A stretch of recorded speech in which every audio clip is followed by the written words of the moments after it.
Over 10 years ago, Louis van Gaal said something about Michael Carrick that most people barely noticed. At the time, it sounded technical, like classic Van Gaal analysis. Structured, philosophical, easy to dismiss as just another manager explaining his system. Because Michael Carrick was never the headline name. He was not the one shouting instructions. He was not the emotional leader pointing and demanding. He was quiet. He played simple passes. He kept the game moving without ever making it about himself. And for a lot of people, that meant invisible. He is important because he can read the game as a player on the pitch, so he can coach during the game. He is also a midfielder who can play the ball forwards, and he is my second captain. It's an important man for my selection. Over the next few minutes, you are going to see why those words were not just a compliment. They were a description of a future manager hiding in plain sight. To understand why those words matter, you have to understand who Louis van Gaal is and how he sees football. Van Gaal never coached with emotion. He coached with structure, repetition, and belief in a system that had to be understood before it could succeed. Everywhere he went, his teams followed the same principle. Football was not chaos. It was organization. It was spacing. It was discipline. Players were not encouraged to improvise first. They were taught to think first. Where am I standing? Why am I standing here? What problem does this position solve? Van Gaal trusted very few players with that responsibility. In his teams, leadership was not about shouting or motivating. It was about execution, about being an extension of the manager on the pitch. Someone who could see what the coach saw and apply it while the game was still unfolding. So when Van Gaal spoke about Michael Carrick reading the game, about coaching during the match, about transferring philosophy onto the pitch, he was not offering praise lightly. He was identifying a rare type of football mind, the kind he built entire systems around, the kind he relied on when structure had to survive pressure. This is why his words matter, because Van Gaal did not describe players. He described functions. And what he saw in Michael Carrick was not just a midfielder doing a job. It was a manager already operating inside the game. This is where everything becomes clear. When Van Gaal spoke about Michael Carrick, he did not talk about leadership in the usual way.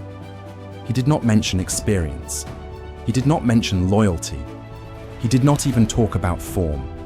He said Michael Carrick was important because he could read the game on the pitch. That sentence alone separates players from thinkers. Reading the game is not reacting to what has already happened. It is anticipating what comes next. It is positioning yourself before danger appears.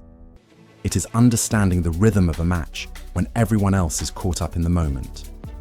Most players react. Very few anticipate.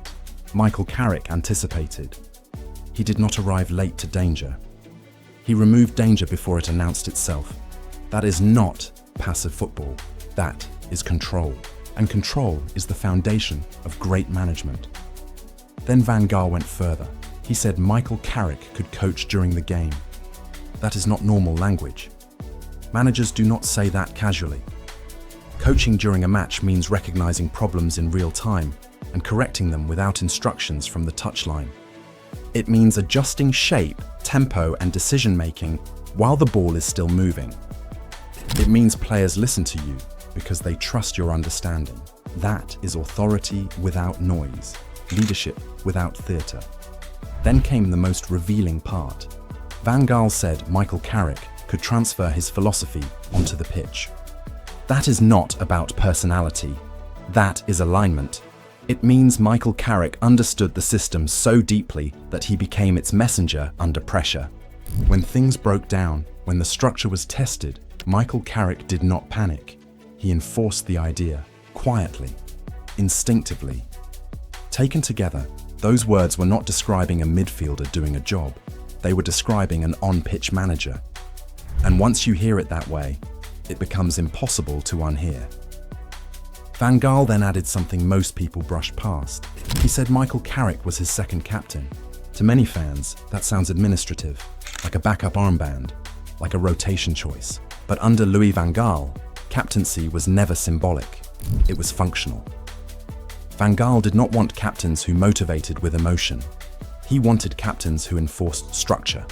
Players who could recognize when the team was drifting and pull it back into shape without waiting for instructions.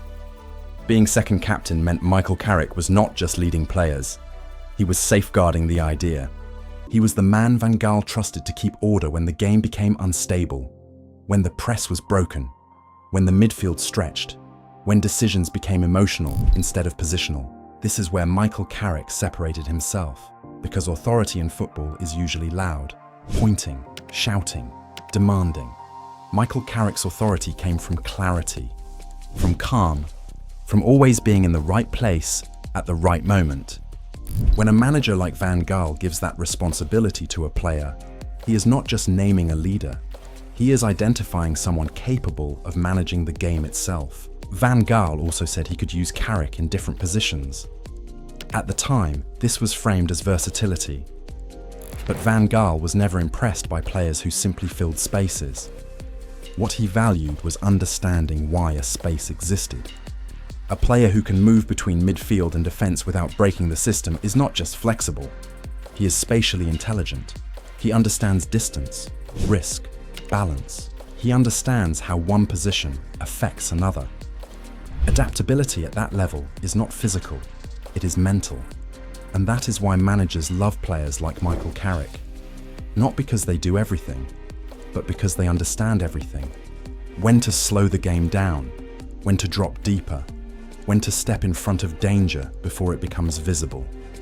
Once again, Van Gaal was not describing convenience. He was describing a football mind capable of managing space, responsibility, and balance.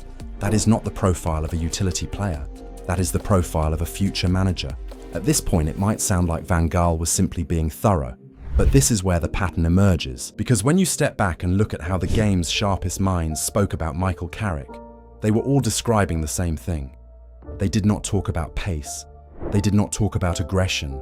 They did not talk about highlight moments. They talked about intelligence, control, understanding, calm. They spoke about Michael Carrick the way managers speak about colleagues, not players, as someone who could be trusted when the game stopped making sense. And football rarely produces accidental agreement at the top level. Elite managers disagree on systems, styles, and philosophy. But when they independently identify the same quality in the same player, over different years and under different pressures, it stops being opinion. It becomes recognition. Van Gaal was not alone. Sir Alex Ferguson never declared Carrick a future manager. He did not need to. He consistently described him as intelligent, as an unsung hero, as someone who always made the right decision. Sir Alex Ferguson watched football through decisions, not highlights. Then there was Pep Guardiola. Pep once said Carrick was one of the best holding midfielders he had ever seen. From a manager obsessed with control, spacing, and positional discipline, that is not casual praise.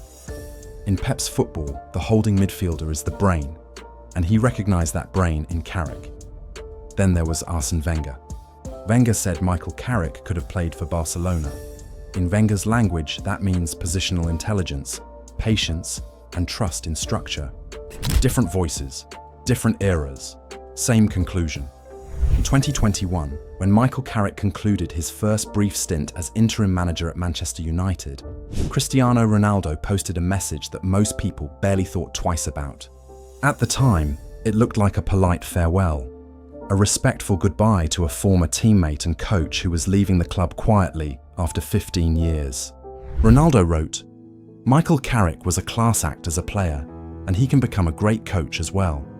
Nothing is impossible for this guy." Context mattered. Michael Carrick had just completed a short 3-game caretaker spell. To most people, the message felt ceremonial, supportive, professional, nothing more. But that surface reading missed what made the post unusual. Michael Carrick was not an established manager. He was leaving. And yet Ronaldo did not frame him as someone closing a chapter. He framed him as someone with a future. That is what changes everything. Cristiano Ronaldo does not speak casually about coaching potential. He has played under the best managers in modern football. He knows the difference between respect and authority. Ronaldo did not praise Michael Carrick's results. He spoke about what Michael Carrick could become. At a moment when Michael Carrick had no platform, no job, and no guarantee of ever managing again. In 2021, it sounded generous, but now it sounds prophetic, because 5 years later, those words are no longer hypothetical. They read like early recognition from someone who had already felt Michael Carrick's calm, clarity, and control up close. Michael Carrick was always misunderstood as a player because football culture rewards what is visible. Tackles that shake the stadium, passes that draw gasps, leaders who shout and dominate moments. Michael Carrick did none of that, and many mistook his influence for absence. But managers never made that mistake, because talent wins moments, intelligence wins matches, and control wins seasons. Michael Carrick's value was not in what he did on the ball. It was in what stopped happening because he was there. Games did not stretch. Midfields did not fall apart. Panic did not spread. Great managers do the same thing. They remove chaos. They create clarity. Michael Carrick was already doing that long before he ever stood on the touchline. So when Michael Carrick's transition into management felt natural, it was not because he learned quickly. It was because he had been preparing all along. Louis van Gaal saw it. Sir Alex Ferguson trusted it. Pep Guardiola recognized it. Cristiano Ronaldo felt it. The signs were always there. They were just quiet. So here is the real question. Did Michael Carrick's rise come out of nowhere? Or did it only feel sudden because most people were not looking closely enough? Was he given an opportunity at the right time? Or was this always the natural next step for someone who had been managing matches long before he ever managed a team? Because sometimes football does not reveal its future with noise. Sometimes it whispers it, years in advance. And Louis van Gaal heard it first.